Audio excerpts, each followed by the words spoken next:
Hello, good afternoon po sa lahat po. Good afternoon. I-share ko lang ito yung lugar na ito mga ka-smile. Dito po sa amin ito mga ka-smile na gusto ko na magbigay ng video nito mga ka-smile. Gusto may video ko ba kasi syempre mayroon na mga may-ari dito para may remembrance man lang ako kunti. Dito ako lugar nagtakbo-takbo yung mag-vlog-vlog ko simula nung nagsakay-sakay ako ng kahoy po. Diyan ako takbo-takbo. Gawa ko ng video nga mga kasmay. I-share ko lang itong short video ko kasi para may remembrance man lang ako nito lugar nito kasi mayroon na po may-ari. Kunin na po sa may-ari ang lugar nito. So thank you so much. Okay, continue. Okay. Malabo ba?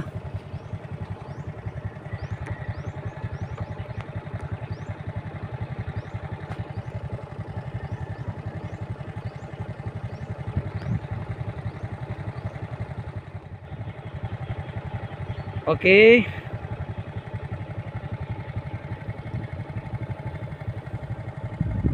Tahimik pong lugar mga ma'am.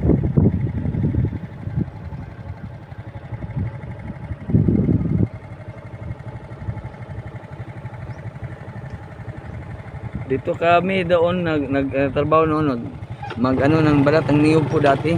Dito po. May ano po mag-ano ng kalabaw, mag-araro sila dito. Dito po ang ulunangan. Daan ay ulunangan dito sa una. Okay. Okay. Share ko lang sa inyo ito. Daming lubi no? Madumi, daming lubi dito. Niyog ba? Niyog sa Tagalog, niyog. In English, coconut. Okay.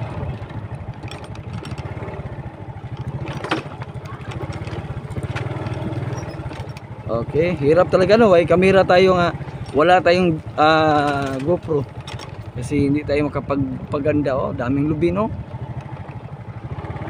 Okay. Okay, daming niyog no, niyog.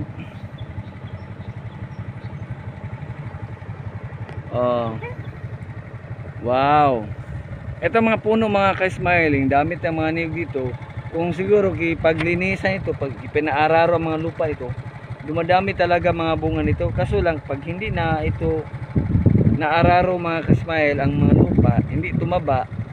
Yan po dahilan sa mga niyog niya ay halos iba is wala na bunga.